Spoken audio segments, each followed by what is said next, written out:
Everything is frequency and vibration. The sounds you hear on the radio, it's frequency. It's science. Okay? We are all vibrating at a different frequency rate.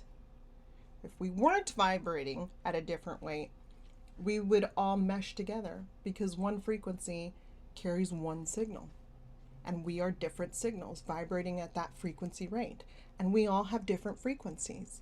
And those frequencies are formed by all the stimulation that we experience from the time that we're in our womb and the epigenetics all the way up until now. And every one of us has a different experience and a different perception, and that's why we vibrate at different frequency rates.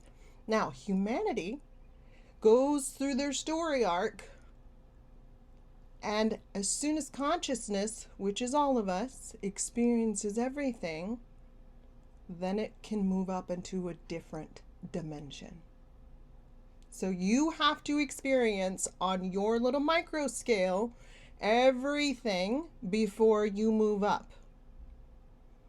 And then everybody has a different evolutionary path. So all the aliens that you see were one-time humans that evolved to where they are now, because the human chose a path, chose a reality. And in that reality, the evolutionary cycle went a certain way. That's why you see all these deep holes in the ground, deep cities in the ground, because one human decided in their reality that they were going to experience a comet or alien wars. And then they went underground with the ant people. It's written all over the place with the Hopi Indians. So they went down and they became part of the ant people. Their evolution changed based on their environment.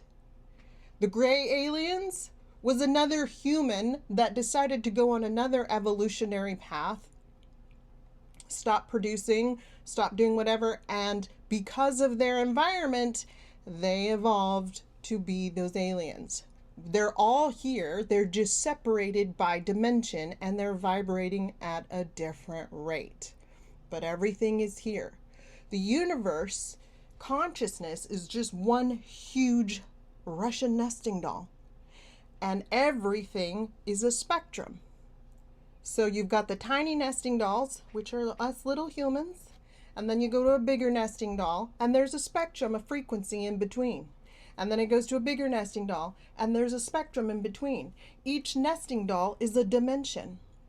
And they can travel and look down and go into our dimension, but we cannot go into theirs. Just like an ant cannot see or experience being human. It doesn't even know we're there, but we can interfere with an ant's life. And that's the same way. Ants can't be in our dimension, but we can be in theirs. So everything is frequency and vibration separated. And if you think of it that way, everything that happens on a macro scale happens on a micro scale. So your frequency and your vibration determines your life.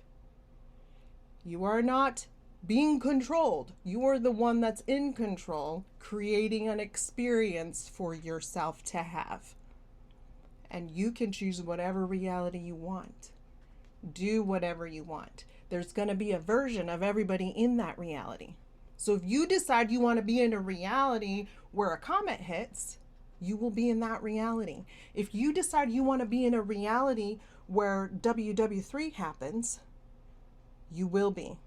You'll see a version of everybody else in there, but that doesn't mean that they are really there. Their consciousness can choose a different reality because everything is electromagnetic waves in a field, and all possibilities exist. And every single one of them has to play out in order for the dimensional shift to happen. And people say, no, that can't happen, or else you would be doing it forever. Yes, you are going to be doing it forever. You're going to collect all your frequency here, and then you're going to move into another dimension. You're going to collect all that frequency there, and that is every single probability of anything that ever happened or will happen. and there is no time. So you are experiencing it all at once. And the reason it feels so big is because you think that time is real, and time is not real.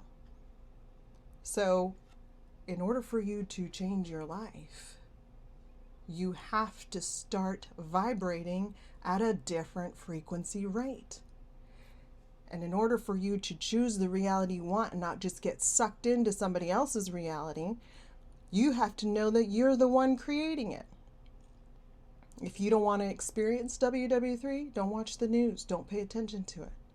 If you don't want to experience a comet coming true, don't watch it. Don't experience it. Don't take it in as truth.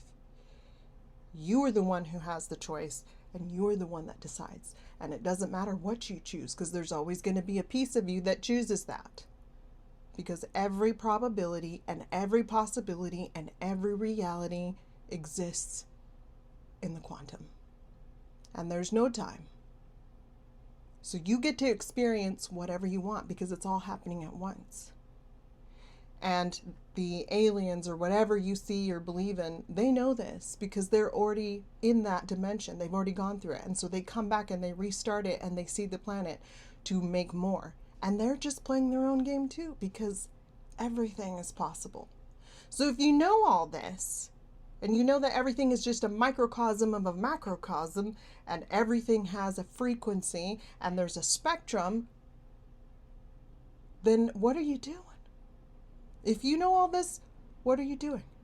You're creating what you're experiencing, and you can change it at any time. You know the rules. You know everything's a spectrum. Humans have a frequency of emotion, and that's a spectrum. And if you want to experience that reality, you have to choose, and you have to believe.